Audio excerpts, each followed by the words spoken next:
ஆசை யார் ஜெயிச்சா என்ன, என்னோட மேட்ச் நான் இன்னைக்கு காட்ட போகிறேன், இத்தனை மேட்ச்சில் அடித்தா நான் ரீட்டைன் ஆகிடுவேன் அப்படின்னு தான் அடிக்காமல் இருந்தேன் அப்படின்ற மாதிரி ஒரு ஃபார்முக்கு வந்திருக்காரு ரிஷப் பண்ட். அதாவது வந்து ஆர்சிபி டாஸ் வின் பண்ணி பவுலிங் எடுத்தாங்க. ஆனால் ரிஷப் பண்ட் பார்த்திங்கன்னா ஃபஸ்ட்லேயே வந்து ஆர்சிபி பவுலர்ஸை டேக் ஆன் பண்ண ஆரம்பிச்சிட்டாரு.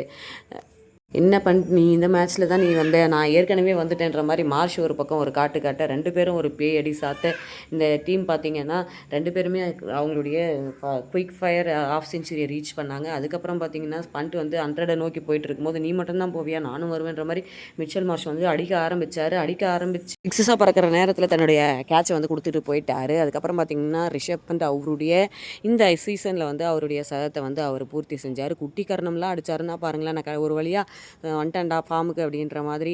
அடுத்து பார்த்திங்கன்னா நிக்லஸ் பூரான் வந்து 13 ரன்கள் அடித்து ஆட்டம் இழந்தார்.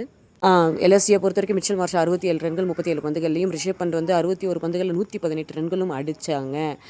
மொத்தமாக பார்த்திங்கன்னா 227க்கு 3 விக்கெட் இழந்து எல்எஸ்சி வந்து 228 டார்கெட்டாக வச்சுருக்காங்க ஆர்சிபிக்கு.